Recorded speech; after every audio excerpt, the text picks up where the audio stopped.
Hello, everyone, and welcome back to the Sanderlanche podcast. My name is Joe, and we are reading this week The Way of Kings, chapters 42 and 43, wherein Shallan has a lot of self kind of ruminating.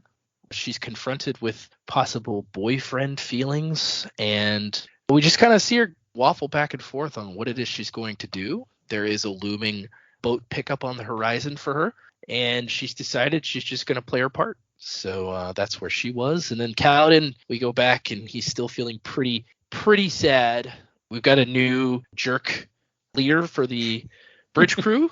His wife seems to be wearing the pants and calling the shots, which, that's cool. They've been put on permanent ravine duty, but that allows them to not be seen. And so Kaladin finally decides to brass up and come up with a plan to actually escape. So exciting things possibly on the horizon for our group. As I said again, my name is Joe, and with me this week is Data, Jamie, and Dak. That's right, we're all here and we're all ready to talk about these great chapters. Hold on to something, everyone. The Sanderlanche is about to begin. Fear in the blade, the spirits of the fallen faith, soil and degrade, my legacy and name, bend in the code, the father duty long bestowed, burdened by the shame. When order dies, there will be no pride in victory. When honor dies, I will be denied by history. I give my everything, return the reckoning, flare of the ghost melts my eyes. When honor So yeah, just 2 chapters this time, and not a lot happening. A lot of introspection, a lot of on both Kaladin and Shallan's part. But what did you guys think of these 2 chapters? And we said this before we started, and you just reiterated it, for the listeners out there. But there isn't a lot that happens, but I actually do really like these chapters.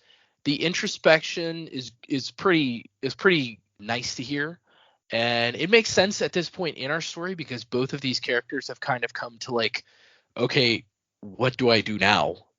Moment, I think, for both of them, right? And so we've got a lot of interesting insights from Shallan, and she's actually internally vocalizing some things that we've actually said about her, right? That she might be falling for this dude, and that also she actually likes being a scholar now. She doesn't really want to leave.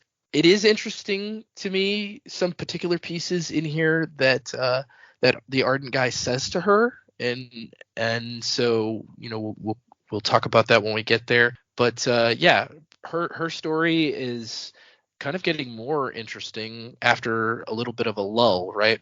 It was kind of like studying.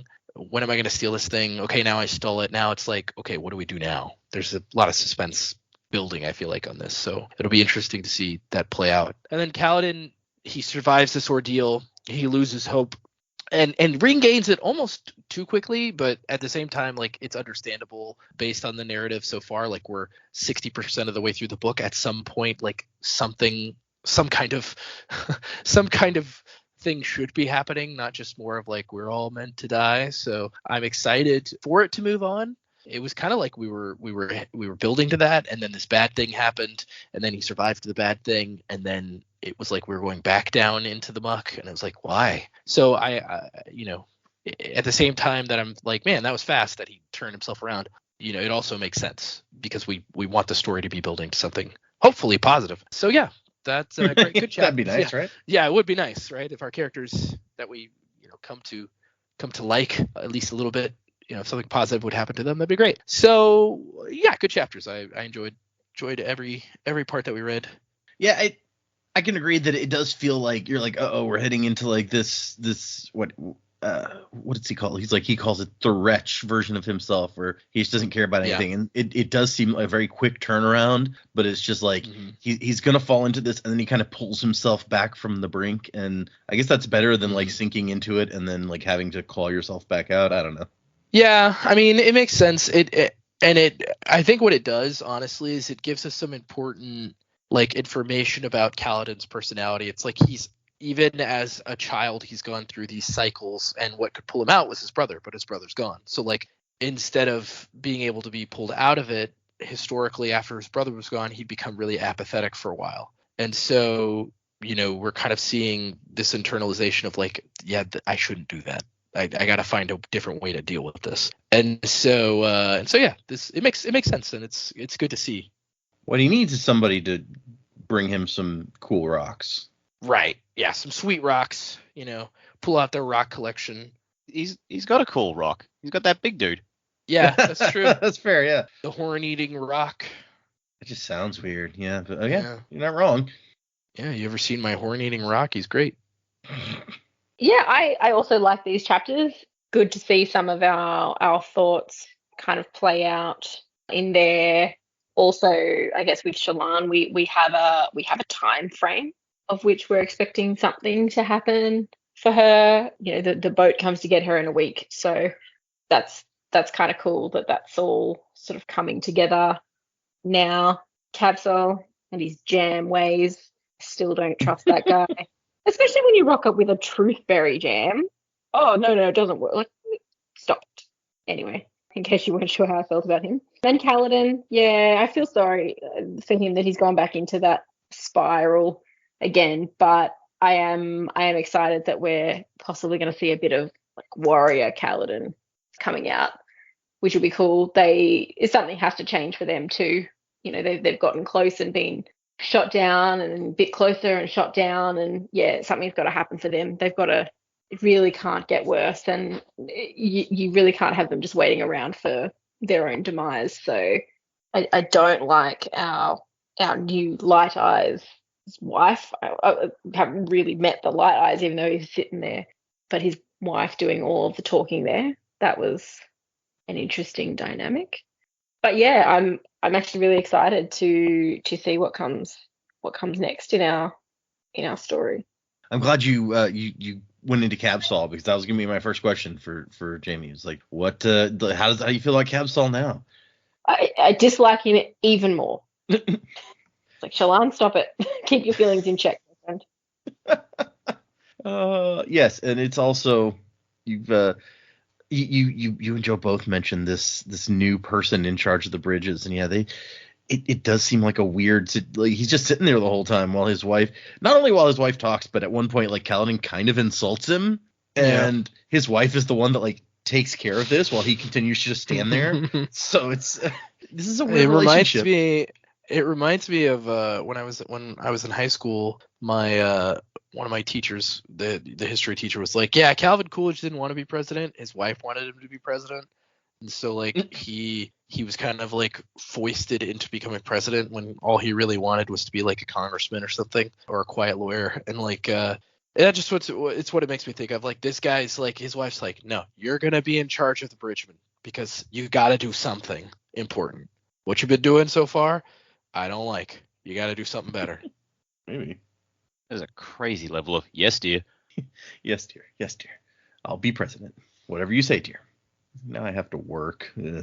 But yeah, there's a couple of, and I think Jamie, you latched on to some of there's a couple of interesting things that are popping out here. We've got the Cabsol thing, which, like, he's really being kind of bold in this set of chapters, and yeah, where that is leading. Do you think that because you were doubting, you're like, I don't know that he's actually interested in Shallan, like, or whether it's something else. Do you still feel like that way?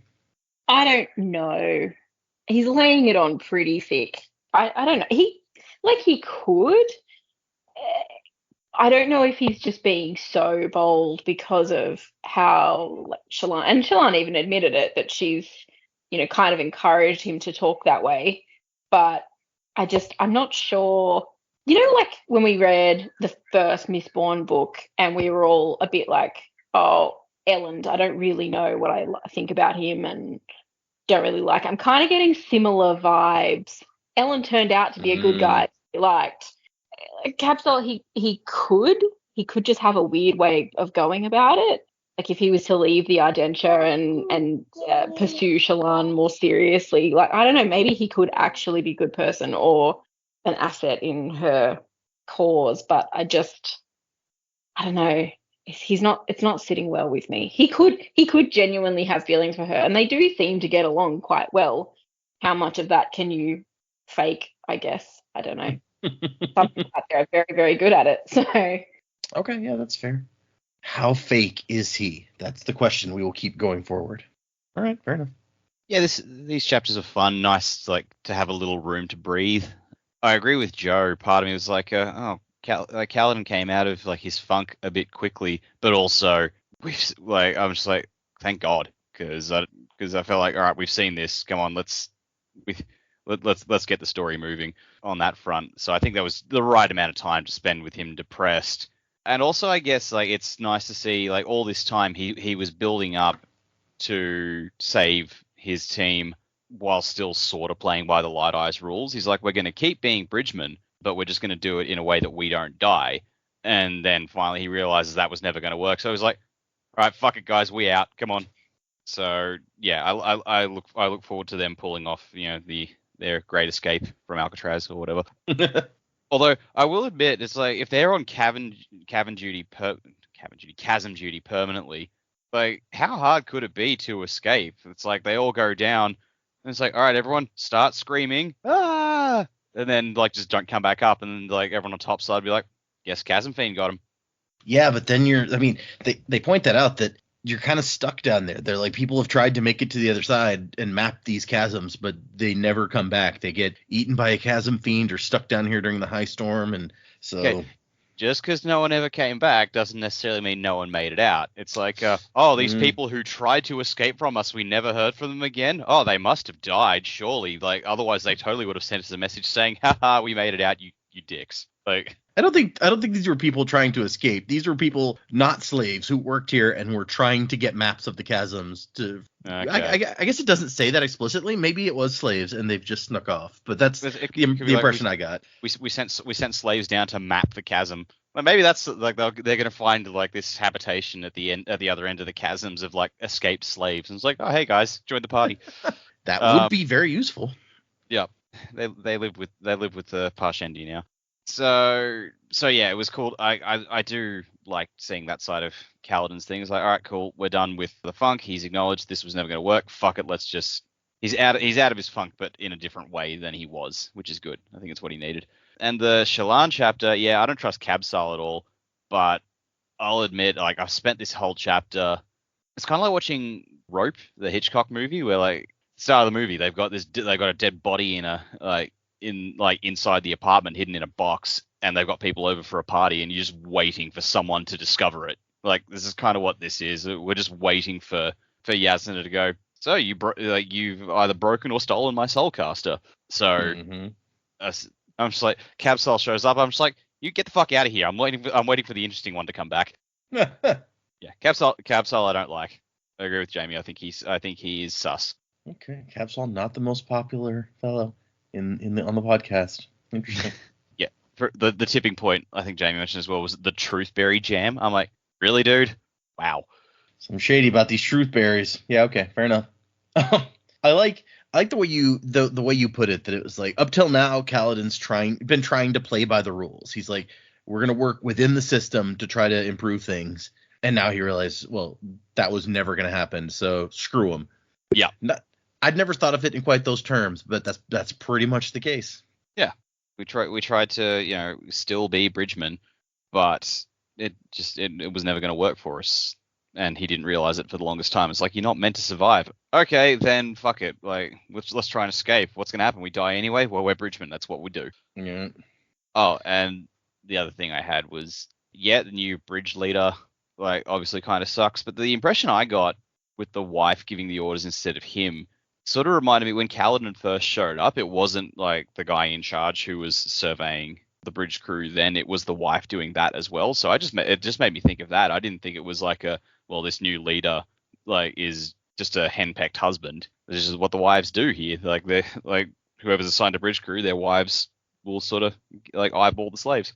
That's an interesting point. Yeah, I'd kind of forgotten about that. That was totally the woman was in charge of all that business there. Of course, in that case, like with the slave contracts, I figured it was more of a like, she's gonna have to sign off on this, so she's gonna the guy can't read, so what does he know? about looking at the documents about the slaves. Oh, that's a good point. But it gave me similar vibes. Okay, well, I guess let's move into these chapters then. The first one is called Beggars and Barmaids, which I feel like promises a lot more than it delivers with that title. Yeah, for sure. There are no. I don't remember any beggars or barmaids in this whole chapter. No. There was no drunken romp through like the slums of this city. What the hell? See, there's just so much that could have meant, and it's just like an offhand line that Yasna throws out. But the epigraph here says, like a high storm, regular in their coming, yet always unexpected. The word desolation is used twice in reference to their appearances. And I think in this chapter we get an idea of maybe where these were coming from. I forgot about that in the intro. That was nice to have that sort of confirmed as well. Yeah, I think Dak was calling it. Oh, very early on. Yeah, way back when. So we start out with Shallan being like, I've made my decision. I've been studying these philosophies, and I finally decided what you did was legal and right, but it was not moral and it was not ethical. And so she's like, okay, so morality and legality are distinct. And she's like, oh yeah, almost all philosophers agree on that. You can be moral without following the law, and you can be immoral while following the law. But also, like, for me, it's the other distinction that I found more interesting. Like, there's a difference between right and moral. And Shallan says an action can be right. It's just done without consideration for intent. Killing 4 men in self-defense is right. But morality applies to your intent and the greater context of the situation. I don't know that I agree with that necessarily, but I guess I see what she's saying. It's been 2 weeks, and Yasna is just wearing her soulcaster around. Hasn't mentioned anything. I mean, Shallan hasn't seen her soul casting either, so is she just worried about revealing that it's broken? Hopefully she's not going to go out and get into another situation where there's guys trying to murder her and she's relying on her soulcaster to save her. I'm sticking to what I said earlier. I don't think it's broken. I think like neither one of them is broken. It's just she still doesn't know how to use it. So Yasna's like, it's fine. There's nothing wrong with this thing. It's pretty clear that Shallan still does not know how to use it from this chapter. Yeah. And so we end up with Yasna being like, okay. Shallan's like, you don't care that I'm basically calling you a murderer? And she says, no, murder is a legal distinction. You said that legally I was okay, that it was just unethically. And she's like, it took you 2 weeks of hard study to come to like this decision, right? And you're still wondering, right? It's like, yeah, okay, good enough. See, that's what she's trying to teach her, is to study and to think independently. And it seems to be working. And as a reward, you can have the rest of the day off. Do as you please. You'll probably spend it drawing beggars and barmaids, I suspect, but you may choose. Be off with you. The only mention we get for the title of the chapter. Sad. And so Shallan is, she's going to try today some more to get the soulcaster to work. She read a tip in a book that humming makes you able to soulcast better. So she's going to try that out. These are such random rumors. Right? It's like, how would humming make it work better? She even thinks that. She's like, this seems weird, but I mean, I've tried everything else I can try, so why not? And when it's still not working, she's like, maybe Yasna duped me with a fake. Like, she left it out where I could take it. So, I mean, was that like intentional? Was she trying to trick me? Which is, once again, we're giving Yasna a lot of credit for like being subtle here. Not quite as much as Dak's theory, but we're like wheels within wheels happening in Yasna's head potentially. When that doesn't work, she's going to try to draw some more. And then she hears somebody say, "What are you?" And she's like, "Wait, what? Who's there?" And it turns out that there's a maid outside in she's either in the main area or in Yasna's room. Yeah, I love how the maid. It's like I'm trying to think of this for the maid's perspective. Like she just hears, "Hey, who are you?" And the maid's like, "What?" And so Shallan, of course, assumes this maid was the one who was like, "What are you?" But the maid's like, I didn't say anything. And Shallan's pretty sure it came from inside her room. So she's like, okay, this is weird. The tiny room was easily inspected. There were no Voidbringers hiding in the corners under her bed. Is that what they do? Right? We still don't know much about Voidbringers. Maybe that's where they hang out, under the bed. It's like, there was that monster in one of the recent Dresden books. It's like they emerge from anywhere there is a corner. I'm just like, oh, is that what the Voidbringers are? Oh, yeah, Ooh. The Corner Hounds. Spoiler.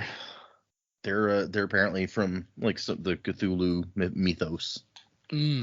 Corner Hounds. Yeah, it's a cool enough name. Yeah, it's a good band name. Yeah. Thank you. We are the Corner Hounds. I feel like he needs a British accent for some reason. I don't know why. Thank you. We are the Corner Hounds. 1, 2, 3, 4. It's King Ron again. He's also a rock star. King Ron. There's old King Ron, Can't even get me girlfriend to pay attention to me no more. She's all Harry this and Harry that.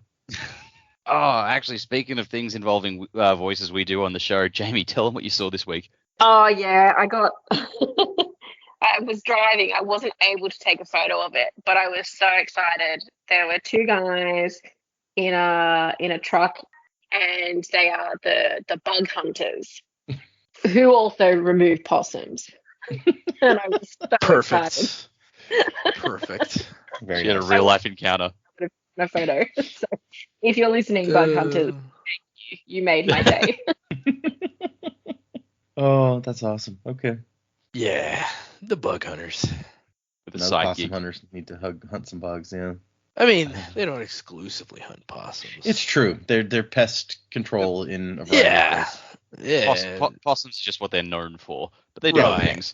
That's their right. specialty is squishing possums. Yeah, son number one, we done kill anything that comes across our path. Yeah, we can do two things. Why shouldn't we? Yeah, like I can pat my head and rub my belly at the same time. You ever seen that? No? Are you looking at it? Check it out. Oh, God. Oh, God, I thought you was just having a spasm or something. Nah, boy, come lift up my shirt. Take a look. I don't wanna. Like, why are your clothes off? Smell like corn. Better than cheese, ain't it, boy? Hey. One time. Okay. Yep. Bug hunters, possum hunters, they're out there. It's been a while Yeah. since they showed up. The people got to give them what they want. Sure. Yeah, they've been clamoring. If they want cheese and corn smelling possum hunters, look no further. So I'm just moving on.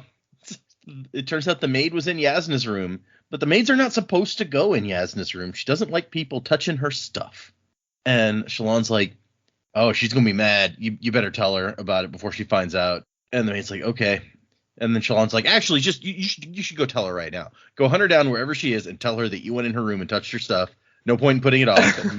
It's the elderly maid side. Yes, of course, brightness. Like, I didn't need this shit. Can you today. imagine? Yeah, can you imagine? She's just like, you gotta go tell her right now. You touched her stuff.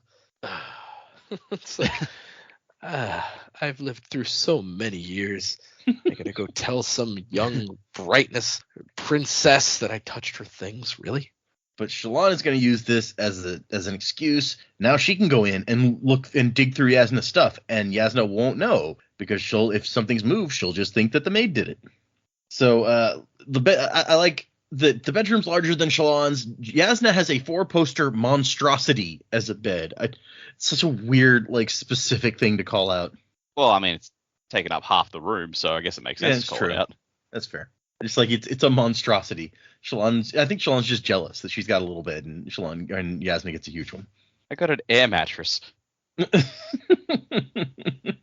Sleeping on a pull-out trundle bed. What the hell? And so she digs out Yasna's notebooks that she's been working on, and there are 3. One has notes on Urithiru, which is the city we've heard mentioned a couple times. Then there's one that doesn't have a title, but when she looks in it, it's all these quotes, some of which we have seen in the epigraphs. The ones of Ash and Fire, who killed like a swarm, relentless before the heralds. They take away the light wherever they lurk, skin that is burned. I think that one's a new one for us. But they seem to be like notes from various different sources. In this particular book, they seem to be talking about the Voidbringers. And Shallan's like, the Voidbringers again? What? Why is she so interested in like this is the lady who doesn't believe in God, but she's researching about the opposite, the thing that God fights in the legends? I don't understand. Not only that, but the enemies that were defeated a long time ago. Why do we care? And the other notebook is on Natanatan, that section of the world, the unclaimed hills, the shattered plains, all that stuff. And so she's like, I don't understand. How do these 3 things go together? Do they go together? Why is she researching these things? And the Voidbringers are the biggest one because she just can't comprehend why Yasna would be looking into this. And then there's a knock at the door, and she freaks out that Yasna's coming back. And she's like, wait, Yasna wouldn't knock on the door to her own room. And it turns out it's Kabsal, who somehow has gotten wind of the fact that she's free for the day and has brought some jam. That is kind of like our first clue, right? Like, because why would people know that? So, like, that's like, I feel like that's our first clue that Capsule might be in her pocket in this chapter. It's like, in Yasna's pocket, that is. It's like, how 100%. She has not left the place where they're staying. How would anybody know that she had the day free?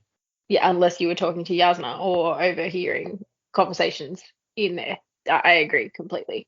My assumption when I first read it was that, like, we know that Capsule goes, like, looking for her at times. I think we've seen him, like, show up and be like, hey, where's Shallan? And Yasna's like, oh, she's down in the, like, bringing me back a book or whatever. And so I figured that he went and, like, Yasna was there. He's like, oh, I'm looking for Shallan. And she told him, oh, I gave her the day off. But it could certainly be something a little more nefarious. Either way, he had to have gotten that information from Yasna. Yeah, Yasna's the only one who knows. Even the maid doesn't know that Shallan has the day off, who's the only other character we've seen. Unless Yasna's just going around bragging about it to people. Like, yeah, I'm such a great mentor. I gave her the day off. I'm cool like that, you know? That doesn't seem very Yasna. It doesn't. Yeah. And so today, as has been mentioned several times, we have Truthberry Jam. Legends say that if you eat them, you will only speak the truth until the next sunset. And Shallan's like, wait, really? He's like, no, not really. The berries don't have any special properties, but if you burn the leaves and the stalks, they give off a smoke that makes people intoxicated and euphoric. So that's fun. They talk a little bit about the scholarship thing, and Shallan's like, I like being outside too much. I'm never going to be a good scholar. And he's like, a lot of great scholars spend their lives traveling. So you can find a niche. It's okay, Shallan. And she's like, oh, so is this Truthberry stuff working? Do you feel more truthful? And he's like, well, I mean, I'm an ardent. It's my duty and calling to be truthful at all times. And she's like, oh, yeah, I know what you mean. I'm always truthful, too. You know, I'm just so full of truth that sometimes it squeezes the lies right out of my lips. There's no place for them inside, you see. And there's definitely some flirting happening here where he's like coming on to her and she's like, oh, no, don't do that. But at the same time, like, you know, smiling and laughing and blushing and kind of giving him some encouragement, even all the while she's being like, oh, no, stop. And so it seems like, you know, he's making it seem like he's interested in a little more intense relationship with Shallan, complimenting her. And we find out a little more about her dad. I like this line, he's a man of passion and virtue, just never at the same time, which doesn't paint a great picture of him, but nothing that we've heard about him paints a great picture of him so far. So, but at one point he's just like, she's like, oh, you shouldn't talk like this, you're an ardent. And he's like, a man can leave the Ardentia. And she's like, whoa, okay, this is getting real serious real quick. And she just blurts out, oh, Yasna thinks you're getting close to me because you want her soulcaster. That kind of kills the mood. Except it's like, I mean, yeah, she is real smart. She's like, wait, what? Yeah, it's like originally that was the thing. Yeah, he's like, we'd love to get that Fabril, and I was going to ask for your help, but my superiors were like, no, that's dumb. The king of Alethkar is volatile enough that he might just march over here if we did something like that with his armies. I mean, on one level, they're right. That is absolutely the sort of thing Elhokar would do. But he is not leaving the Shattered Plains because he wants the Parshendi. Yep, got to get that revenge. Yep. And he points out kind of some stuff that we've talked about already, where it's just like, you know, the shard blades and shard plate is really important, but like soulcasters are what makes large scale war possible, because you'd need like hundreds of wagons filled with food being shipped out there every month if you didn't have soulcasters just create food. And she's like, oh man, while we're on the subject, let me see if I can direct this conversation a little bit. I mean, I'm just so interested in soulcasters. I've always wondered what it would be like to use one. And he's like, yeah, me too. Yeah, I never used one of them. We don't have any in Kharbranth. She's like, oh, dang it. That's right. You guys don't. Okay. I mean, have you heard anything about them? Just people talking about using them? And he's just like, oh, yeah. I mean, there's a secret. You want to hear the secret? She's like, yeah. It's really not that difficult. I've heard it from several people. It's they keep it all mysterious and stuff, but you just like, you put your hand on there, you tap a gemstone, and it just works. And she's like, well, I mean, that's not what Yasna does. And he's like, yeah, supposedly if you use one long enough, you learn how to control it better. Yeah, this is kind of like saying, it's like, oh, you know, driving a car is simple. You just put your foot on the accelerator, you jiggle the steering wheel, and you're good. It's like, what you're saying isn't untrue, but you're missing a lot of info. Shallan just assumes that he's been lied to and doesn't and believes the lies, because she's like, no, I've tried that. That doesn't work. Which could be correct. Maybe she's right. Or maybe Dak's right, and there's just more to it than that. And so she's like, I kind of killed the moment, huh? And he's like, well, I'm glad you did. I get carried away sometimes. I think it's time we call it a day. And then the king comes strolling through the garden where they're having their little picnic, and he like ducks down, and he's like, the king keeps careful track of his ardents. I'm supposed to be on cataloging duty. And she's like, wait, what? You're like taking off of work to have a picnic with me? I thought you were supposed to be like protecting my soul. He's like, yeah, some of the other ardents think I'm a little too interested in you. She's like, well, I mean, clearly they're right. Absolutely correct. And then after he leaves, she finds this message that was left for her. It is the Captain Toesbeck of the Wind's Pleasure, the ship that dropped her off here, saying that, we'll be back in Carbaranth soon. Of course, we'll give you package. We'll give you passage and return you to your states. We have your package. So they rock up with another soul cast. I was like, where did you get this? Some guy told us to bring it to you. Said his name was like Kelsey or something. I don't know. But they're trying to get it back. Are they? That's a Yes, good point. they are. Or Wait, are there's this note at the bottom here. What does it say? Just to fuck with people. Signed, Wit. Nice. We don't know that she knows Wit in any way, but yes, I could totally see it. Well, she doesn't know Wit, but maybe like I don't know. And I'm gonna have to when it gets to predictions, I'll mention this as well. But I don't know how deep the relationship between Yasna and Wit goes, but I feel like they get along. I could see that. Yeah. So Yasna might have told Wit shit by a span read. That's a fair point. They might be buddies. I could see that. Yeah. I guess in my mind the question is like, we know that Wit makes an exception for Dalinar. Like we never see him insult Dalinar. I wonder if Yasna gets the same treatment. I don't feel like that she would take insults all that well. She's a little stuffy for that. No, but she can dish it out. Oh yeah, I believe that. So like Wit would be like, yeah, this is awesome. So the ship says that it's going to be here in a week's time, and Shallan's like, I just sent him a message being like, hey, are you guys planning on being back this way anytime soon? I guess they assumed that meant come and get me. But a week, all right, that's as good a deadline as any. That'll make it 3 weeks since I stole the Soulcaster. So if Yasna hasn't suspected me by then, she's probably not going to. And she goes back to where Yasna is studying, and Yasna's like, I gave you the day off and told you could do whatever you want. And she's like, yeah, and I decided that what I want to do is study. And Yasna's just like, yeah, she did. Man, I'm so good at wards. Look how well I've trained her. And Shallan's like, hey, you want some of this bread and jam that Cabsall brought me? And Yasna's like, no, I'm gonna research. No. Truth berries? Blah. Don't make me laugh. He probably told you something about how like they make you feel euphoric. And sex and stuff. What a freak. In 1 week, she'd have to leave, but in the meantime, she'd let herself pretend a little while longer. So, that's nice on some level. Yeah, it's kind of sad. Kind of nice, kind of sad, Yeah, that's... Yep, it's those things. The next chapter, 43, is The Wretch. And the one here is, they lived in the wilds, always awaiting the desolation, or sometimes a foolish child who took no heed of the night's darkness. This is a quote from Shadows Remembered, and seems to hint at the truth that I seek. Which we saw, like, Shallan knew Yasna had looked at this book, and she went and found it, and was just like, this is a book of children's stories. Like, why is she reading this? Well, here we go. There's something. Yeah, as we've learned from Harry Potter, children's books have all the answers. Yeah, those Franklin the Turtle books, chock full of secrets. Oh yeah. Don't get me started on the Elmo and Meets a Unicorn book. It's got all of life's mysteries right inside of it. So Kaladin wakes to a feeling of dread. He's like, there's no hope. He's losing it all. And he has this, he's like, are you preserving me, Almighty, to saving me so that I can watch all of them die? Like, this sucks. No. Preservation's the other guy. It's true. You're supposed to burn prayers and send them to the Almighty, who waited for his heralds to recapture the Tranquiline halls. But he's supposed to be all-seeing and all-knowing, so why do we have to burn prayers? That doesn't make any sense.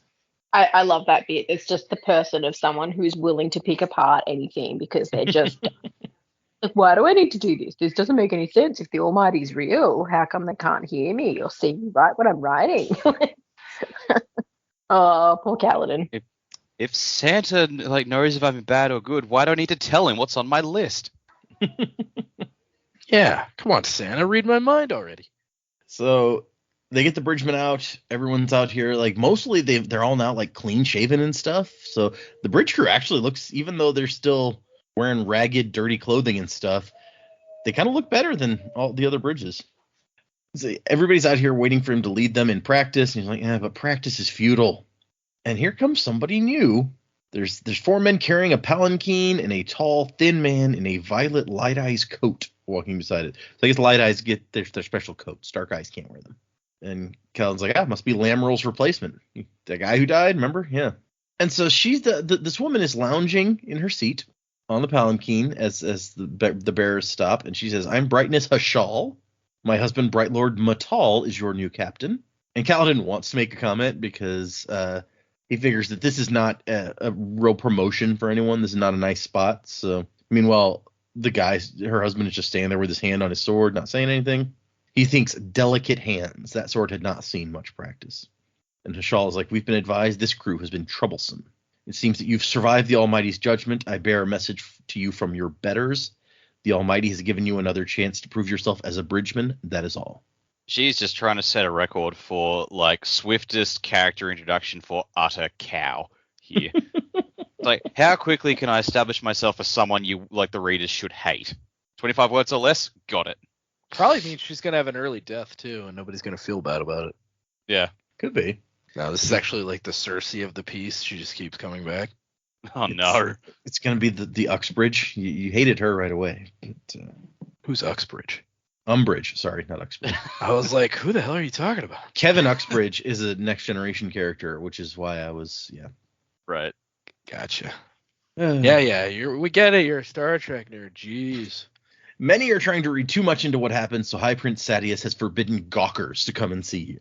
But, like, this idea that Sadeas is aware that, like, people in his army are just coming to stare at the guy who survived, the boy who lived, as it were. And, not to throw too many Potter references. The Chosen One. And so he's forbidden people to come and stare.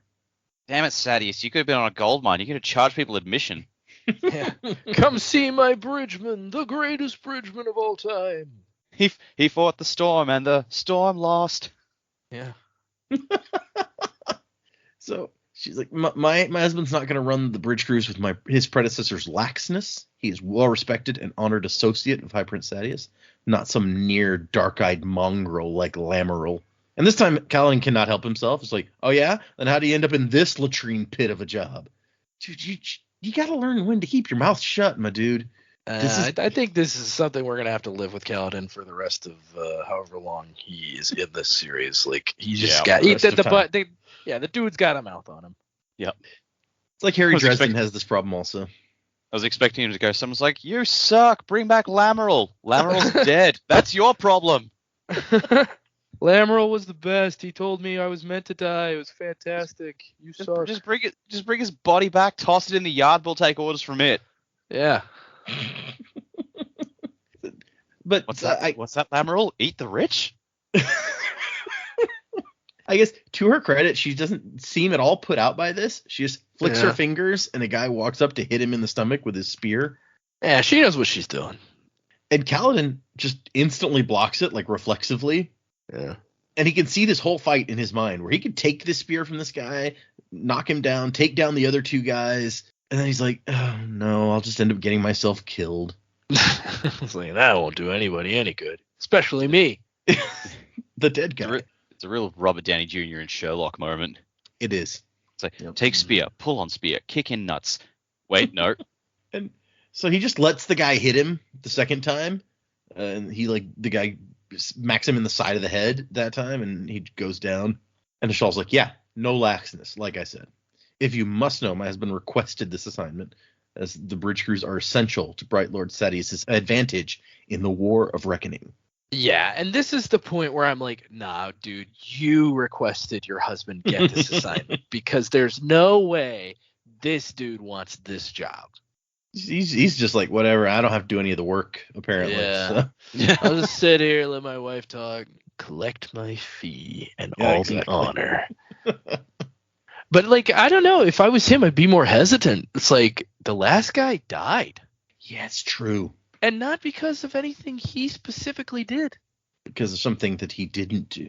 He didn't stop them from side carrying. Yeah. It's like, Are you trying to get me killed, wife? What did I do? And so yeah, maybe that's it. She volunteered him for this because she's like, oh, the last guy died. Maybe I can get rid of this guy finally.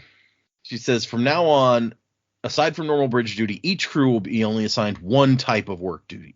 Gaz, and then Gaz pops out like we didn't even know he was here, but he's like, what? Hey, you're talking to me? He's just hung over in the corner somewhere. He's like, What? Are my spheres lit up yet? And so Bridge 4 is now on permanent chasm duty. You see, efficiency. And then they leave. And I do like that her husband just like, strolls off. He never said a single word. And Moash, still a pissy little guy, where he's just like, chasm duty. Great job, lordling. She'd see us dead from a chasm fiend. How is this Kaladin's fault? Because he didn't die? Whatever. yeah, shut the fuck up, Moash. You're out of your element. And so Pete, The chasm fiend is not the issue here, dude. lean, balding Pete is like, what are we going to do? What are we going to do? And Kaladin's like, we get to work. It's a very dramatic end of a scene moment. And so then here they are in the chasms, walking around, dead people everywhere, a lot of debris and such. Mm-hmm. Yep. And Syl's like, hey, man, Kaladin's pissed off. He's like, I could have taken that guy down. I probably could have beaten all four of them. And Syl's like, well, why didn't you then? He's like, I thought you didn't like killing. And she goes, I hate it, but I've helped men kill before. And he's like, wait, what? This is a revelation. Yeah, what are we talking about now? Increase my killing power, you say. Jumbo, perhaps. Jumbo? Perhaps. Perhaps not. And so he's like, how did you do this? She's like, yeah, I don't know. I have this vague memory. I remember very faintly that I did it, and it was right to do. I feel it. He's like, okay, whatever. And so he's like, I didn't do it because there's no point. There's no point to anything. Nothing means anything. And then he gets into his dad. His dad said that, like, you can't kill to protect. But Kaladin's like, you can't protect people no matter what you do. The world wants them dead, and trying to save them is pointless. Wow, that's dramatic. All right. And she says something weird. Like, is that why you didn't accept it? The glory all those months ago? He says, no, that was something else. And then we move on. Which, what the hell does any of that mean? I don't know. We've gotten a couple of clues that like the Lydes were gonna like lift him up or something, and he was like, nah, I'm good. And like that made them mad. Like that's the sense I'm getting. It's like he refused like some kind of honor that they were gonna give him, and that pissed them off. Yeah. Because, yeah, he did mention before, like, they don't take it well when you turn down their gifts. That would make sense. They were going to give him a medal, and he was like, shove your medal up your ass. And then they made him a slave. And, like, he's talking to Syl, and Teft's like, hey, what are you saying over there? Nothing important. And Syl is slightly offended by this. She's like, you were talking to me, asshole. What the hell? That's not very truth of you. Yeah, it's no truth at all. So Kaladin feels like he's cursed. He always survives. And Rock's like, what are you talking about? That's not a curse. He's like, no, I'm just going to have to watch everybody else die. So it kind of is. And Rock looks troubled and leaves off at that point. And then Teft comes up. He's like, hey, I mean, you want to talk about it? No, I don't want to talk about it. Okay, well, you got to tell the men something. Like, they're confused. He's like, oh, okay, fine. I'll tell them something. We're all going to die. There's nothing I can do about it. It's hopeless. There, I explained it to them. Jeez. Okay, dude.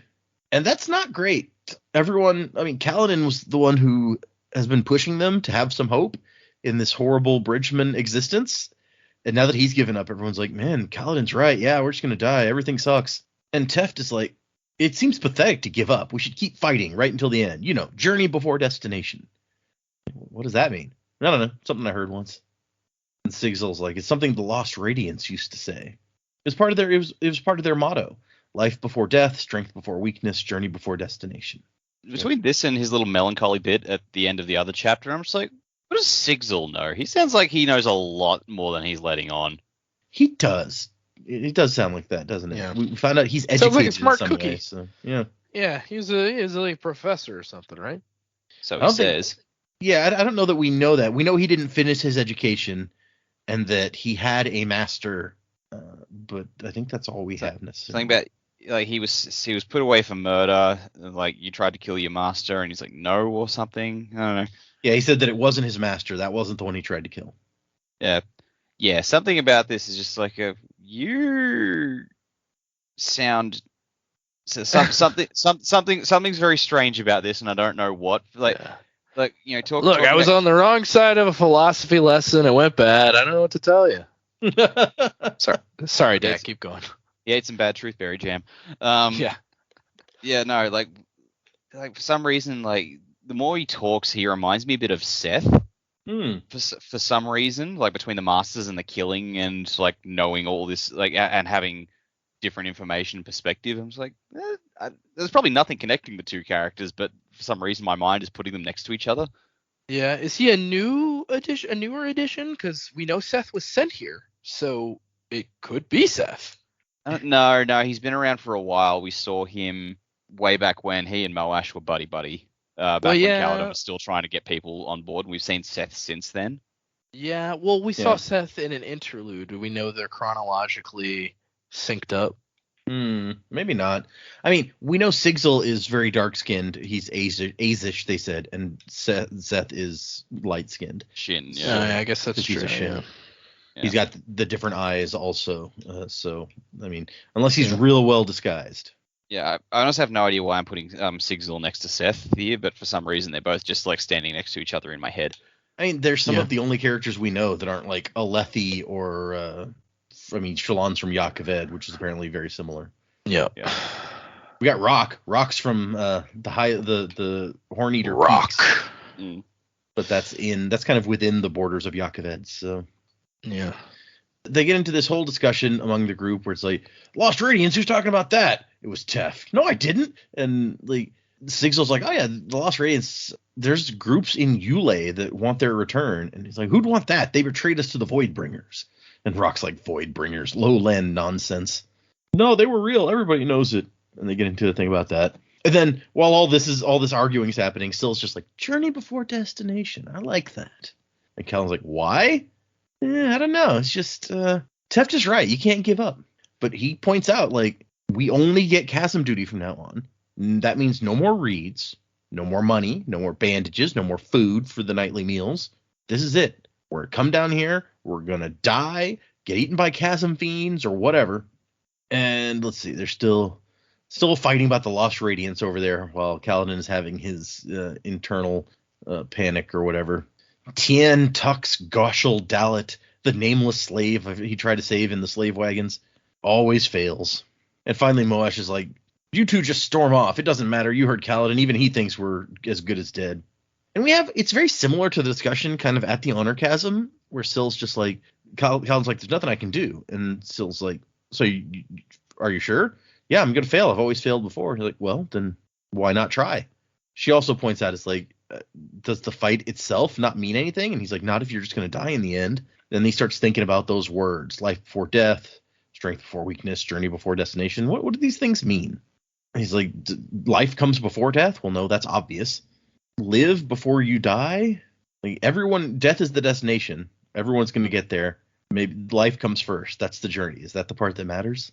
Excellent Sinatra song that I'm going to live before I die. Yeah.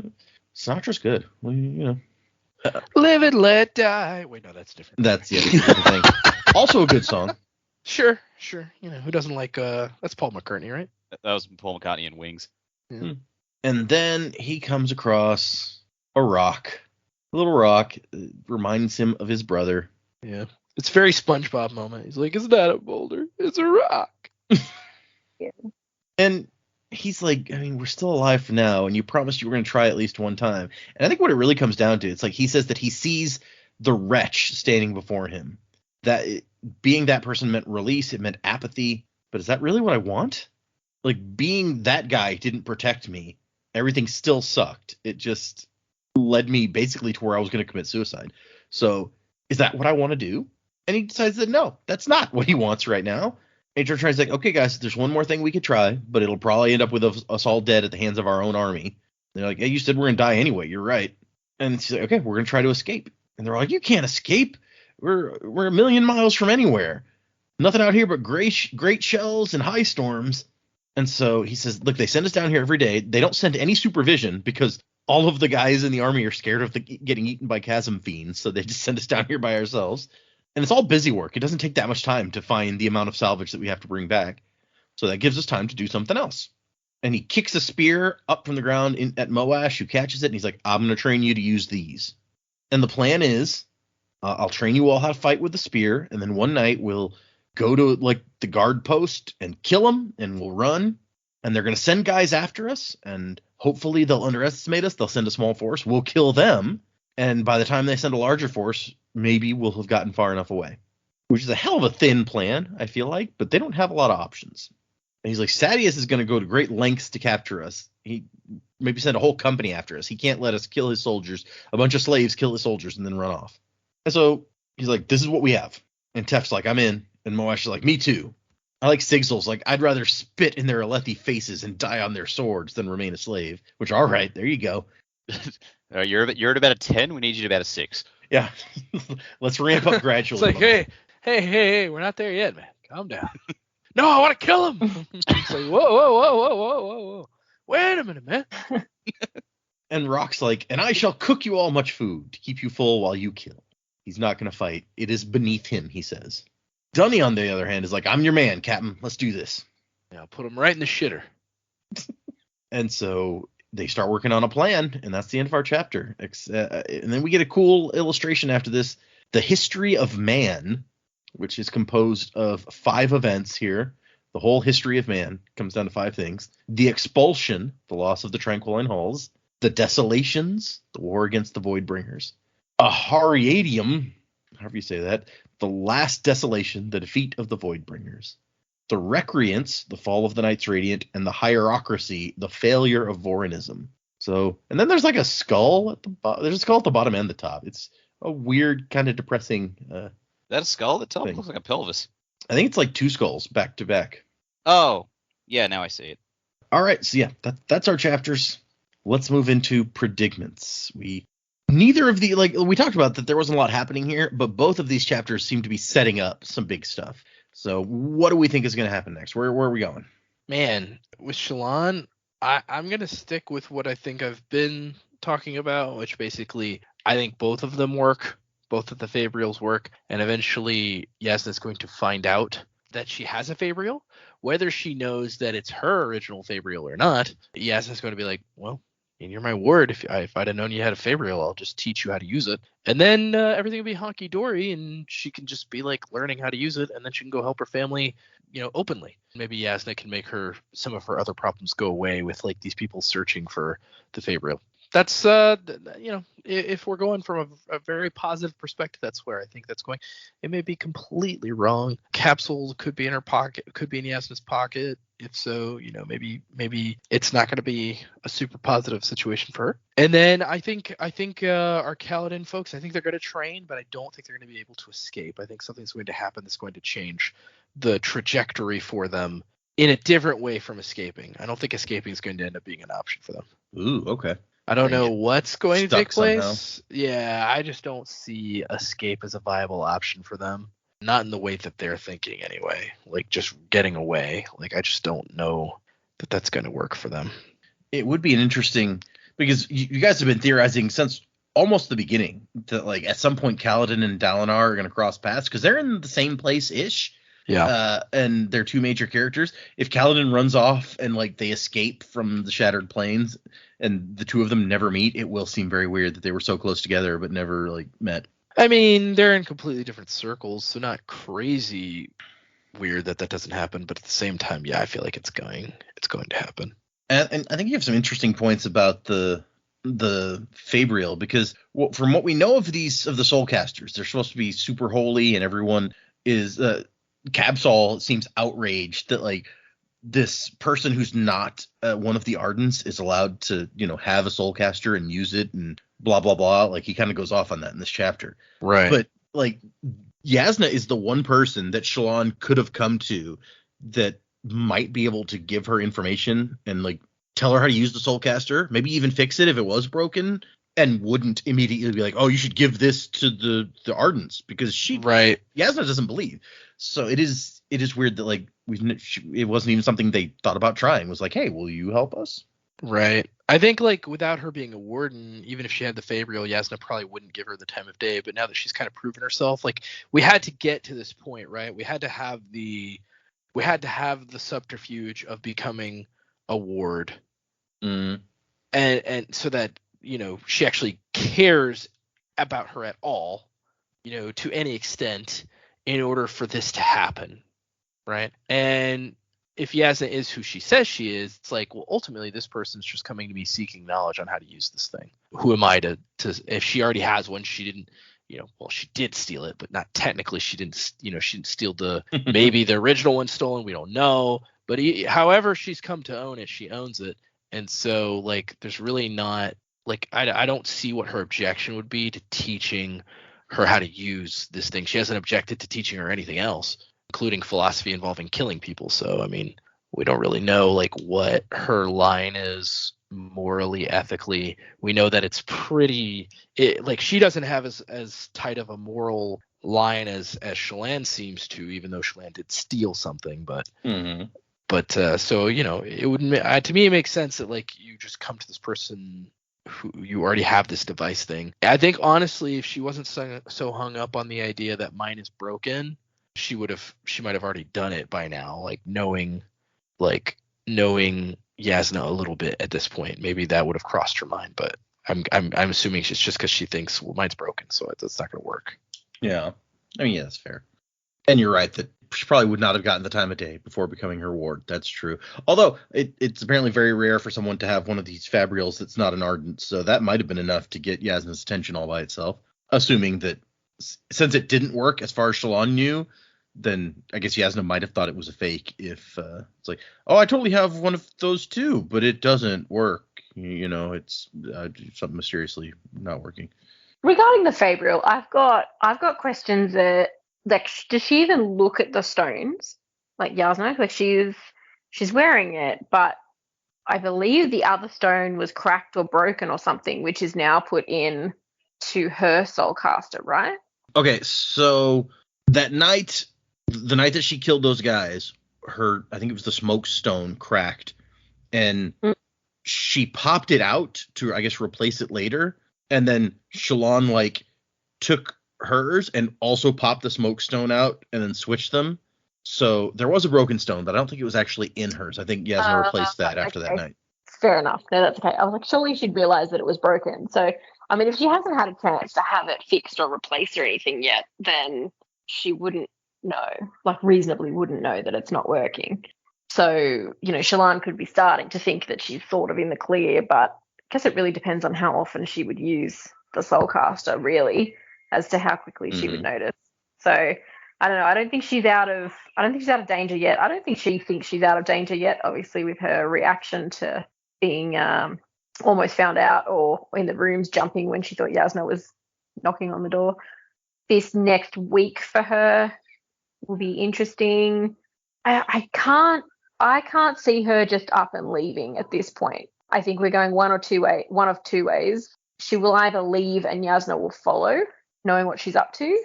So that might depend on Kabsal, how he's going to fit in here, whether he decides to leave being an Ardent or not. I don't know.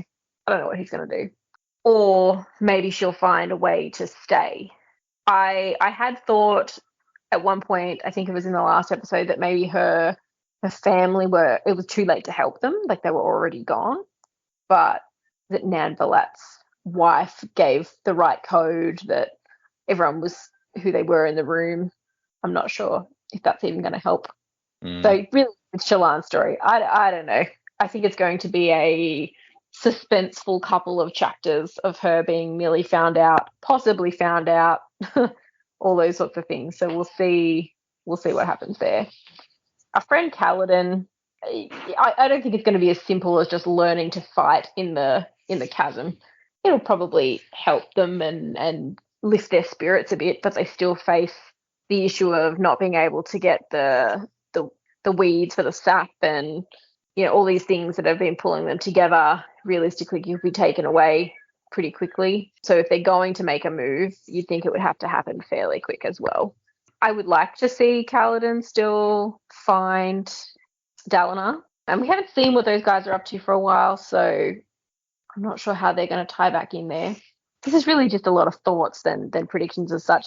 The only kind of thing that I had that was a little bit out there was Syl said something today in the chapter with Kaladin about something being right, and I just thought that was really interesting that we'd also read the same thing in Shallan's chapter about right, wrong, moral, ethical, legal Mm, philosophies coming together. And I was thinking about, I wonder if maybe Shallan and Syl on some level are linked. Because Shallan's drawing things that she might have seen or not seen before. She's now hearing a voice, but Syl's learning, just like Shallan's learning. Not necessarily saying they're learning the same things at the same time, but as Shallan's growing, Syl appears to be growing as well. And it could have been complete coincidence that they were both looking at something being right today, but that was just something that popped into my head. And I think obviously Syl and Kaladin are linked, but it would be interesting if maybe Shallan was linked too, because I don't really know how their stories are going to come together. If they'll even come together in this book, maybe it'll be a much later thing. But I thought that was kind of an interesting concept that I wouldn't mind keeping an eye on for a little while. that's interesting. A link between those two. It would provide, because we've got these kind of three main viewpoints, I guess. We've got, Kaladin, obviously. We've got Shallan. We've got Dalinar. A little bit of Adolin, but I almost wrap his stuff in with Dalinar's. So Yeah. we've got something linking Dalinar and Kaladin, at least in the fact that, like, Sadeas, if nothing else, links the two of them. And then Dalinar and Shallan are linked through Yasna, kind of. But we don't have anything between, like, Kaladin and Shallan that, like, kind of links them together. So if Syl isn't... Yeah, okay. That would be interesting. Yeah, there could be nothing to it, but I don't know. It was more a thought that popped in, and I was like, okay, let me ponder that for a while. So if Kaladin and Shallan meet up at some point in this book, do they get along? She's Well, bright eyes. Yeah, it will she's be- light eyes, yeah. Yeah, she is a light eyes. I feel like at first he probably wouldn't entertain the idea, but maybe, I don't know, maybe through some sort of shared experience, they will find they're okay. Maybe he encounters her while she's on the run, which would then make her a bit different than everyone else. So It's true. I don't know. Interesting question. Yeah, if you're a light eyes being hunted by other light eyes, does that make you okay with Kaladin? I like this. Okay. So I've got a couple here. As far as the Kaladin stuff goes, I think their escape won't happen for a bit. I think that because Kaladin's going to take the time to train them down in the chasms, and I get the feeling while they're down there one day, they're going to encounter something and put their combat to the test. I don't know if they'd have odds against a chasm fiend, but logically it says that they could come up against one because that's where they live. So it'd be interesting to see them go up against a chasm fiend and the scrappy little crew takes it down or something, and then they all see Kaladin drain a gem heart or whatever. But also just as possible is like it'd be cool if they did run into a Parshendi team that are also doing chasm duty, and like they'd have that awkward, oh shit, do we fight now? And the Parshendi's like, guess so, come on. Because I think that'd just be like a really funny thing. It's like they're just training in the chasm, and all of a sudden this Parshendi team just comes around the corner. They all just look at each other awkwardly, like, uh-oh. And then they have their combat scene. Because it'd be nice to see the Parshendi up close rather than just from a distance peppering us with arrows. So yeah, that's the thought I had for Kaladin, but that's just speculation of this could be cool. Whether it's likely or not is another matter. But my bigger one this week is more about Yasna. Like we had Shallan like looking at her stuff and just going, wait, she believes in the Voidbringers? Like why the hell? Like she doesn't believe in God. Why does she believe in what God fights? So I think she might actually have more of a peek behind the curtain than we realize.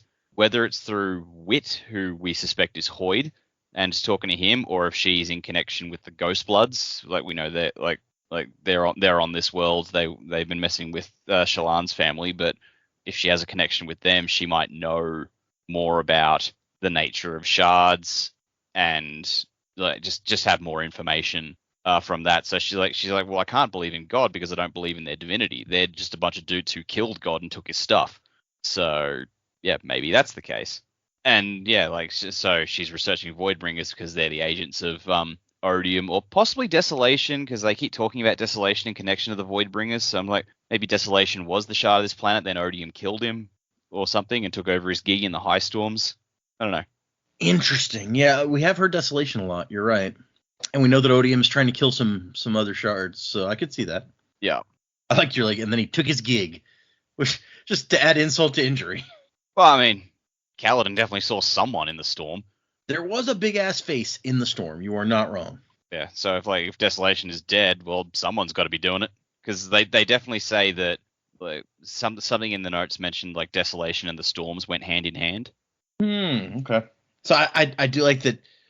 Jamie was like, I think something's gonna have to happen soon with Kaladin and his crew because they basically they're not gonna be able to make money for food and things and medicine and whatever anymore. So the longer they wait, the worse it's gonna get. So it's gotta happen soon. And Jack's like, I don't think it's gonna happen soon. I think it's gonna have to take a little while. So like she made a lot of good points. I'm just thinking in terms of they need time to train people, so Kaladin's going to want to drag that out as long as possible. So it's true. Yeah, it takes a while to train a dude to use a spear. It could entirely be both. Kaladin tries to take his time, but his hand is forced because they run out of time and they don't have like money in medicine and stuff. So Absolutely. I mean, I don't imagine that they're flush, but they might have a bit still to play with or find a way for that to happen. We also still need the conversation between Teft and Kaladin to happen at some point. Yep. Yeah. So there's got to be at least enough time for that too.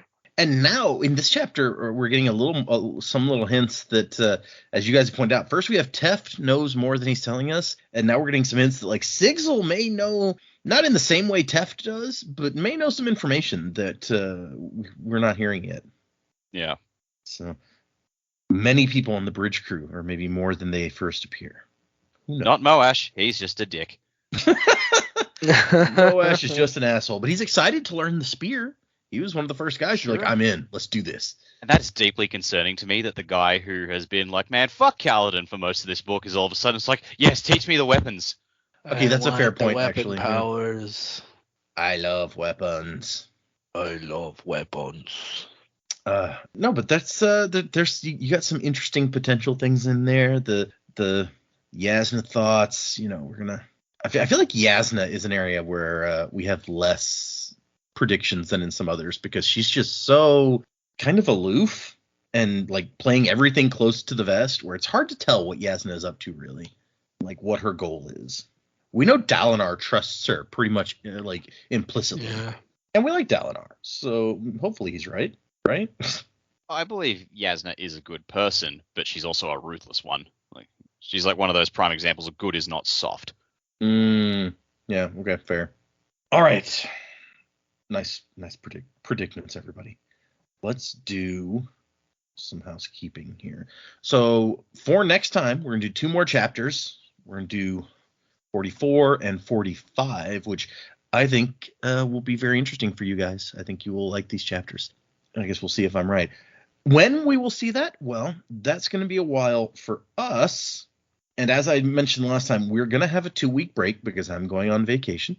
And I'm gonna go to Australia and New Zealand and all sorts of fun stuff. So whether that 2-week break was before this episode or after this episode, still not sure. So you may have already had it or you may be about to have it for the audience out there. So at this point, you know better than I about when this break is going to fall. But that is whenever the next episode comes, in contrast to this one, it will be 2 more chapters. We have some emails. We have some patrons. We didn't have any new Apple Podcast reviews. So let's do the patrons first. Okay, the first one is Mark at the ska level. Mark, you are a wind whisper. You store senses. Good old tin. Nice. And this one appears to be someone from the UK, also at the ska level. All right. They're called Ceres. Cerys. So Ceres. Well, whatever your name is, you're a sparker. You store mental speed. Thank you, new patrons. If you guys want to check out our Patreon, the episodes of my initial read of Defiant are still getting posted. I don't know how many I will have time to edit before I leave, so while I'm gone, they may slack off a little bit. But I am, let's see, I just, as of this recording, the last one to go up was chapters 31 to 33, and there are, let me see, that was finished episodes. Chapters 31 to 33 was episode 11 of that book, and there are 1, 2, 3, 4, 5, 6. There's 7 more. So a lot of chapters in that one. I am finally finished reading the book, though. I've recorded all of them at least. I just haven't gotten all of them edited to post yet. High level, now that I'm finished with it, pretty fun read and an interesting wrap up to the series. It does leave some stuff open because like Brandon had some help writing some of the short stories that came in between like book 3 and 4 of the series, or 2 and 3. I don't remember where the short stories came offhand. Another author by the name of Jancy Patterson helped him out, and he is going to let her write like a sequel series in the same universe.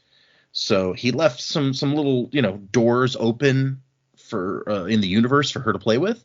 I'll be interested to see where she takes that. So Defiant was fun. If you want to hear my specific reactions, check out our Patreon. You can find us on Patreon as The Sanderlanche Podcast. Pretty easy. Patreon.com/TheSanderlanche. All right, let's do the emails then. Moving on to emails. The first one is Mike from Virginia. We've heard of Mike from Virginia. He's emailed before. This one is called Bridge 4 for Life. Sup, Gonchos? Mike from Virginia reporting in again. Sorry in advance for this long email.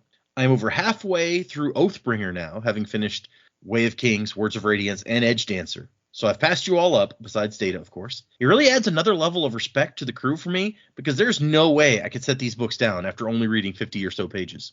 Now that I'm pretty well introduced to Roshar, I'm starting to think about my favorite characters across the whole Cosmere, and I wanted to share my top 5 favorites, as well as ask everyone else what their top 5 would be. If top 5 is hard, top 3 is cool. So for Mike, it's Vin at number 1. By far the most badass character I've ever read, he says. Her ability to think outside the box and develop ways to beat opponents she may not be supposed to is unrivaled, and she has that Luffy/Naruto inability to quit even when all the chips are down. Number 2, Kaladin. You guys aren't too far along yet, so I'll leave the reasons off of this one. Number 3, Wayne. Most laugh out loud moments and most fun I've had reading a Cosmere character. Number 4 is Lightsong. He could definitely be annoying sometimes, but his backstory and that ending were just so awesome to me. Number 5 is Steris. Best development of a character I think Brandon has accomplished. I was somewhat iffy on her at the start and adored her by the end. Honorable mention to Vasher. He seems super cool, but we didn't get to see enough of him on the page. As I made up this on the spot, I realized that 5 is kind of hard. So if the crew wants to do their top 3, that's cool. P.S. Data, you seem a little worried about someone reading through quickly and following your order. I don't think the Kelsier reveal in Bands is ruined by knowing he's doing his sliver/cognitive shadow deal on Scadrial somewhere. I was still up in the air thinking it was Marsh for most of that book anyway. I can't know for sure, but I think knowing the events of Secret History improved my Era 2 experience more than saving that reveal. Whatever order people read in, I think reading everything before starting Stormlight is the moves. There's so much Cosmere shenanigans that you wouldn't catch without reading other stuff. A lot of reading orders that have the Way of Kings early on. Why? Seems weird to me. LOL. Thank you all so much for the content you create. I enjoy it a ton, and all 4 of you bring a unique perspective and awesome personality to the podcast. Until next time, Airsick Lowlanders, from Mike. So there you go. There's Mike. Wants to know everybody's top 3 or 5, whichever one you want, favorite Cosmere characters that you've had so far. We go the usual. I was about to say, whoever can already come up with their characters, you can go while the others are thinking. Yeah, that's a tall order. I've got a list here, so go for it. Well, there you go. So I mean, to no one's surprise, my number 1 is Marsh. Mm-hmm. He may not be the most developed character out of the rest, but I have a thing for the Forgotten Brother characters and all the shit he went through. I really feel for the guy, and I cannot express how happy I was when he came back in Era 2. So Marsh is my number 1. Steris is my number 2. We've talked at length about how cool she was, and just her development as a character was the best. 3, I think I agree with Vin. I think she took a lot of typical fantasy tropes, turned them on their heads a bit, and came out of it just a really cool character. Same with number 4 was actually Serene. Yeah, no, the more I look back on Elantris since we finished reading it, the more fondly I've been looking back on it. I think, man, Serene was a really good character. I'll pay that. And number 5, this is probably the one that's going to catch most people off guard, is Miles, 100 Lives. Ooh, okay. I thought he was just a great bad guy. He was the one who, I think the whole sympathetic bad guy trope has been overdone a bit lately, but I think he made it work.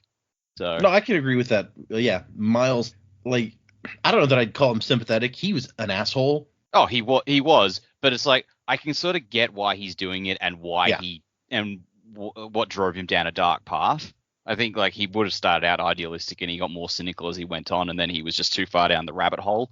Yeah. So yeah, no, I like Miles. Like he did come off as like, this is Kelsier gone wrong. Mm-hmm. Yeah, I 100% agree that it's like, I get where he's coming from. I see why he would do the things that he does, and he's got really cool power that he His takes power is advantage so of. cool. Yeah, so that can go a long way. But yeah, I agree that very, very cool bad guy. Yeah. Like, no Stormlight characters yet, but it's like we just haven't seen enough of their stories to really make that call at this point. So. I like those, Dak. Good job, man. Thanks. I'm gonna go, and this could change. I'm very fluid in my likes. I feel like, especially like the more I get to know something, like my perspective on it changes. So I'm gonna give a list, but I can't say that this is like my be all end all, especially because obviously we haven't read all the way through everything. So right now, this one, I'm gonna go back to front. So I'm gonna go start with number 5. I actually like Kenton from White Sand.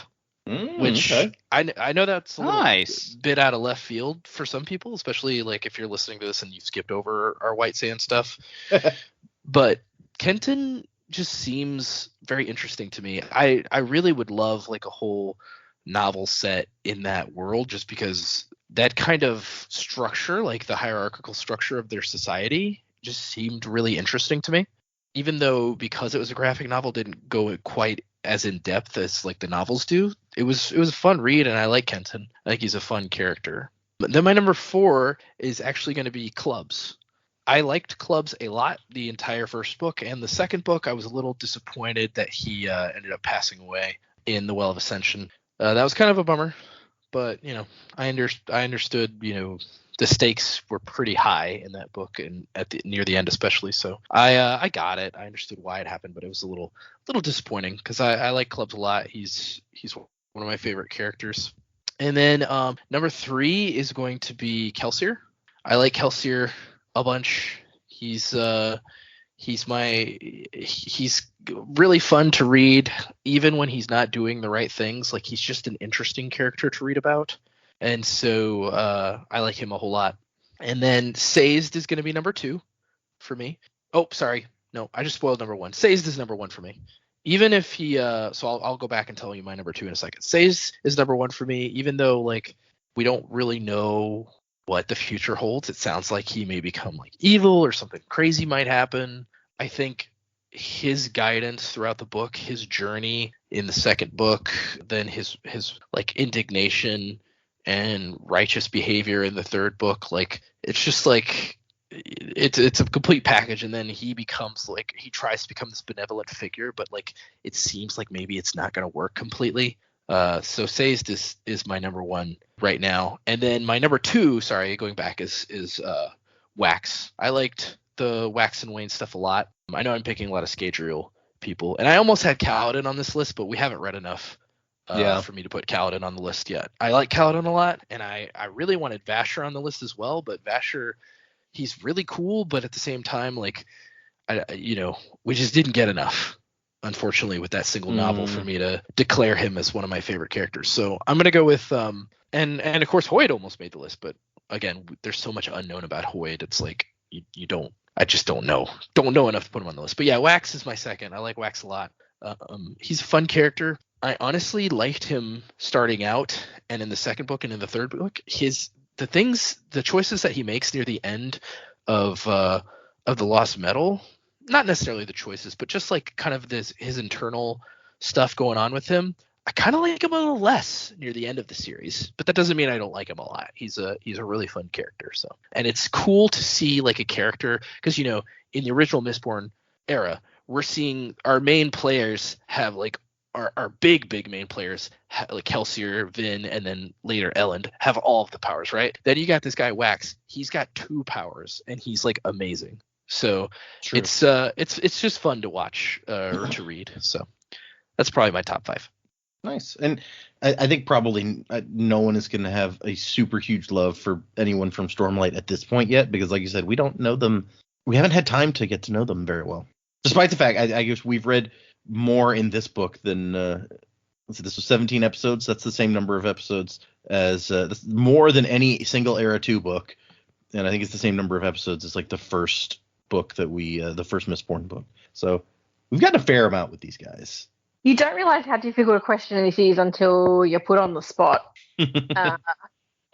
and having to come up with a list. So I hadn't really given it too much thought, but and I don't have a particular order, unfortunately, but I definitely had Sazed pre-Harmony. So at Mistborn Era 1, I really liked Sazed's character. I think it was really sad what happened to him and watching him come back from, losing the love of his life. But I think that made him a stronger character, and obviously then to take up the mantle and be Harmony. I think just Era 1, he was a fabulous character. And he's one of those ones that I think I liked from the moment we met him as well, which sometimes they're a little slow to make an impression character-wise. Vin is just badass. Absolutely is definitely in the list. Steris, she might be my favorite character. I think there was a lot that I was able to kind of identify with her on, some of which is almost uncomfortable, that you're like, oh yeah, okay, I see that. I kind of agree with you. But I think she was a fabulous character. She was kind of she wasn't really in the first book that much, but it was, I didn't expect her to become such a big, important character to that whole story as she did. And it got to a point where I was like, I want Steris back on page. She's so awesome. And then from, books 2, 3, 4, she was always there and always awesome, which I loved. I would say they would definitely be my top 3. Stormlight's hard because we don't really know where anyone's going. I like Dalinar's character, but I guess it's probably too early to say that he's in my top 5. He just seems quite, true to his principles, and he's got a past and he's trying to make right some wrongs, but he's solid and he's got integrity, and he's trying to do the best thing for his kingdom and for his sons, and he's just kind of stuck dealing with some stuff. So I really hope he gets his moment to shine. I got 4 there. There's so many good characters to choose from. Kelsier, I think he's a good character. Do I like him? Yeah, I'm that's not the really question. sure that I do. I think he's a pretty full-bodied character and written very well, and obviously quite integral to what's going on in the Cosmere as a whole. I do like Hoyd. I enjoy Hoyd spotting, and I actually really liked Hoyd in, what's that one we just read before, where he had more of a part. He was the storyteller. Warbreaker. Warbreaker. I can never remember the name of it. I know it's got stuff to do with the colours. But I really enjoyed watching Hoyd tell the stories there. I thought that was really cool. And obviously he had a little bit more to do at the end of Mistborn Era 4 as well. So yeah, always looking forward to seeing more. But I think it would be easier to come up with a list of characters we dislike because we rubbish them so often. Orion. Yeah. Mm-hmm. Yeah, I was going to say, yeah, if you made some good points about, because as you point out, Dalinar's pretty cool. And if, as some of us have theorized, he ends up dying before the end of the book, then maybe we've seen most of what there is to see about Dalinar. So maybe he could be a safe one to.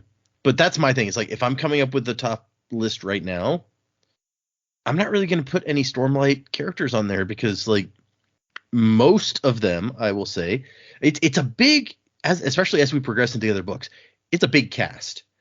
And most of them that we know, their coolest moments are ahead of them still.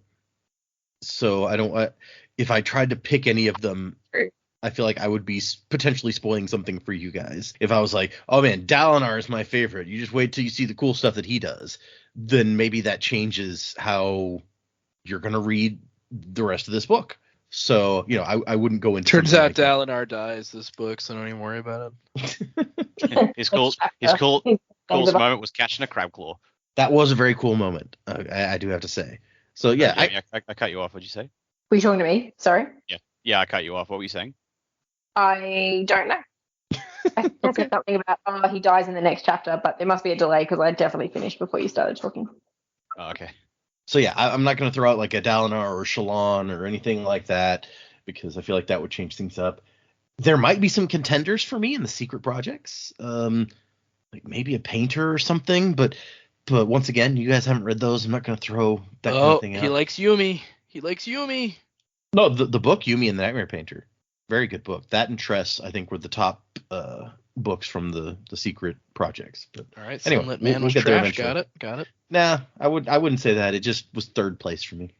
So I'll throw out my top 5 real quick. Having prefaced it by saying that, like, the Stormlight and secret projects and stuff might largely change my list. Vin is my number 1. I love Vin. Final Empire was my first book, my first Sanderson book, not my first book ever. That would be weird.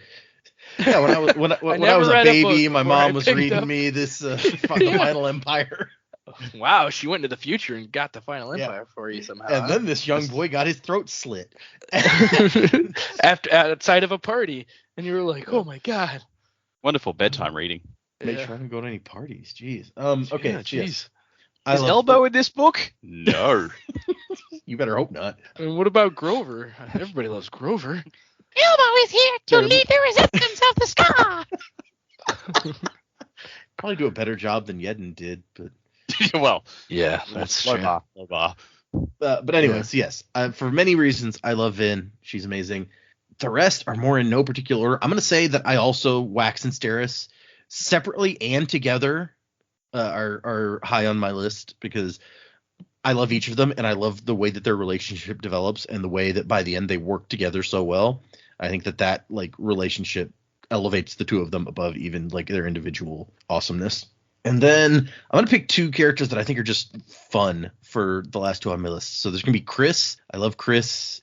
Not as much. I mean, in White Sand, she's okay. She actually kind of grates on me at sometimes in White Sand. But then like as we see her later when she's grown into like this like world hopping explorer, like when she confronts Wax at the party and is asking him all this stuff, like I think she becomes a lot of fun. It seems like. And then I'm going to say Nightblood, who's just always hilarious. True. Nightblood's a good one. If I had to pick someone from Warbreaker, Nightblood, definitely. Before you got to a certain point in the book, Denth might have been my favorite in Warbreaker, and then just you broke my heart, Denth. Oops. Yep. Anyway, here's a challenge for the listeners. Actually, like for him to email in while we're having our break or whatever. I'm always fascinated by those sort of odd side supporting characters, and you get people who are like, no, that one is my favorite. It's like they were in this book for all of one chapter. They're your favorite out of the entire thing, really? Like no judgment. I just genuinely enjoy hearing people talk about why those. So if you're a listener and your favorite character is, I don't know, Human the Colossus or someone like that, like email in, let us know who and why, because I love hearing stories like, no, who's another good character. Allomancer Jack is your favorite. Allomancer Jack. Handerwim. Handerwim, exactly. Handerwim no, could be your favorite, not Allomancer Jack. No, if your favorite character was Meow Meow. It was Steris and Marisai's dad. Oh, Lord Harms. Yeah. Yeah. I like Meow Meow. That should be your favorite Meow character. Meow. Yeah. Oh yeah. I've forgotten about Meow Meow. Well, If your favorite character was Alrian, write in. Let Jamie know why. Oh no. jeez. If your favorite character was the Smiling Allomancer. No, Smiling Obligator, that guy. Oh yeah, that guy. Norden. He's great. Norden. Good Norden. guy, Norden. Yeah, just like so even Orian's a stretch because she was in the book for quite a lot of it and a major presence like throughout it. Yeah, just like the really offbeat Unfortunately. characters. Yeah, but just like the really offbeat characters. Like, is there someone for whom Human is your favorite character? I would love to know. I like the guy that was Wax's valet when they went to that other city, and then they start getting shot at and stuff. And he's like, "Does this happen all the time?" And Steris is just like, "Did you do no research about the guy before you took the job? Like, this is on you, my man." Yep. That guy was great. Okay. We got a couple more emails. Thank you for your email. I love the conversation prompting ones are great. The next one is from Karen, and it says, "Hey crew, hey Dak, Jamie, Joe, and Data. I just found your podcast a few weeks ago and have gotten caught up with the Stormlight episodes. I've listened to some of the Mistborn episodes. I have to say, I enjoy listening to the theories of the newbies and being annoyed at myself when they catch on to something I missed on my first read through. Calling out that Sazed was the hero of ages back in Well of Ascension was well played, Jamie. Thank you for all the work you put into this show, especially given how you guys are halfway around the world from each other. Thanks for the look back on this amazing set of books. I look forward to continuing the journey with you. From Karen. She's just, it's bold, just doing the Stormlight episodes and then like, I'll dip into the Mistborn. I feel like I will be shocked if we make any sense listening to us that way. We have so many inside jokes at this point that we reference constantly. Like volcanoes are just everywhere. And if you just started listening with the Stormlight episodes, I'm sorry. You have no idea what half of the stuff we say is. Then they just started talking in weird southern accents about possums and... Yeah. We make so many Futurama references and have talked about it so often that at this point we don't even say like, oh man, that's us making more Futurama references. We just make the references. And so if you hadn't heard us like talk about Futurama a million times before, then you're just like, what was that voice that he just did? Who's Zoidberg? What is going on here? I think we made 3 Futurama references that we didn't point out today. Yeah. Yeah. Right. So if people don't like it, they can go sit in the Angry Dome. Yeah. So thank you for listening. And if you started with the Stormlight episodes, I'm sorry. Thanks for sticking with us. I'm impressed. Okay. One last one from Senti. Senti. Senti. I don't know. Hello. I've been listening to your podcast for a couple months and decided to send an email. I'm currently on the Lost Metal for the pod, but I've also listened to how far you got on the Way of Kings. Some Lost Metal things. I love how Dak is a fan of Marsh. I feel like he tends to be pushed to the side by both the fandom and the books, and it's nice to see other people to be fans of him. Marsh is my boy. Yeah. My boy, Blue. Hopefully, we see him in the next eras just hanging out his death, helping to protect Scadrial. I'm really enjoying all the Cosmere lore drops in this book, and I'm curious to see how it will affect you guys reading Stormlight, since I'm pretty sure Era 2 is meant to be read in between Eras 1 and 2 of Stormlight, I assume is what that was saying. Not sure, though. I read Stormlight first. Really enjoying your Stormlight reactions. Your jokes about Kaladin stealing Kelsier's Survivor bit was really funny, especially since when you really look hard, you can see a lot of similarities between the two characters. They're very different people, but have similar stories. I agree about Kaladin's flashback chapters feeling out of place. I like the story, but I just want to get back to the present Cal trying to save Bridge 4. It's interesting that you guys seem to prefer Shallan's chapters to Dalinar's chapters. Most of the fandom would disagree. Anyway, wasn't to the time of next Sentai. I'm glad somebody agrees with me about the flashbacks, because it's like, yeah, that's exactly how I feel. It's like the stakes are so high with Kaladin modern day. It's like, I get it, character development, but come on. It's not that they're out of place. It's just they're so frequent. Yeah. We've gone down that rabbit hole enough. I won't return to it, but yeah. I will say like that rabbit hole. Do we give off the impression that we like Shallan's chapters more than Dalinar's? Because I personally like Dalinar's stuff. I think I like Dalinar when it's Dalinar. When the Dalinar chapters turn into his son's antics, I'm like, I could do without this. His son's dating life, yeah. Yeah, if the focus is on Adolin, I'm a little less enthused, but yeah, 100%. If it's a Dalinar chapter, I'm all about it. I guess I can say now that I've read that email, and we're 2/3 of the way almost through this book, it is a popular opinion in the fandom that Shallan's sections of this book are not great, and people are not huge fans of Shallan. I don't necessarily agree. I actually quite like Shallan in this book, but a lot of people don't care for her very much, and they feel that like she's kind of try-harding to be witty, and that none of her comments are actually witty and stuff like that. So I obviously didn't want to say that before we started the book. I don't want to like give you guys predispose you, but now that we know her fairly well, I can say that. Interesting. Yeah, I mean, I guess the thing that does bother me about her chapters is everybody keeps pointing out that she's witty, or she herself will point out that she's being like smart mouthed, and I'm like, okay, well you don't need to do that much. But I don't think that she's trying hard. I think it's just like it's pointed out too frequently, probably. Yeah, I would agree. Like people can stop pointing it out, but aside from that, like I actually think I think I'm going to draw a very weird comparison here. I think that her smart mouth is similar to Spider-Man's in the sense that he does it as coping with like a nervous reaction, because she's there to steal from a very dangerous individual. She is like shitting herself half the time. The jokes are her way of coping. So I don't find them particularly forced. She's quippy to be, to make herself feel more comfortable. Yeah. I definitely think it's a coping mechanism to a degree that you guys aren't even yet aware of. I think that you've really hit the nail on the head there. Whoa. Ooh, let's dissect that. I'm sure it has to do with her dad. But so yeah, those were our emails. Thank you guys. That's some cool, thought-provoking emails this time. If you want to send us an email, the address is thesanderlanch@gmail.com. Find us on X, and I almost said X and Twitter. That doesn't. Instagram, Patreon, I already talked about, Facebook, all those places. Like I said, there's going to be a 2-week break. It was either before now or after now. I'm going to try to post on Facebook and Twitter and stuff when I know for sure, but I am not sure yet whether I will have time. We record this on Saturday, and I leave like Tuesday afternoon. So, and just as a comparison, the episode that'll be going up this next Monday, I finished editing this morning. So we recorded it last Saturday. I finished editing it this Saturday, so a week later. So I don't know that I will get it done by Tuesday, but if I happen to get a big block of free time where I can do the editing, then I might. So yeah, there's a 2-week break coming sometime. And after this episode, whenever this episode is, the next episode, we'll do 2 more chapters, as I said, 42 and 43. So Music by Miracle of Sound, 2 chapters for next time. Mean 44 and 45? I'm sorry. Thank you. I didn't highlight the ones that we already did. Yes, we just did 42 and 43. Don't read those again. I mean, you can.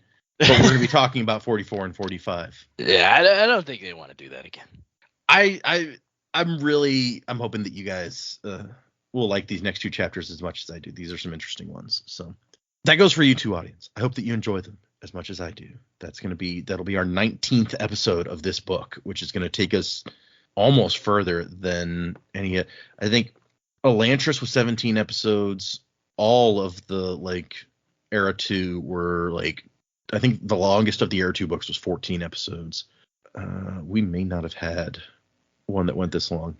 We may already be past. Okay, so Hero of Ages was 19 episodes, and Well of Ascension was 20 episodes. So we're just about up to the longest we've been on one book at this point. So the time just flew by.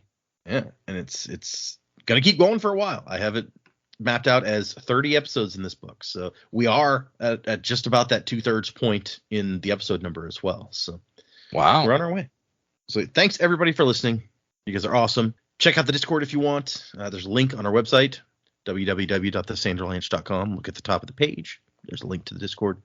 2 chapters for next time, and wasing to the time of next. Colo, P.S. Fasher. Crab at thee. Ghost of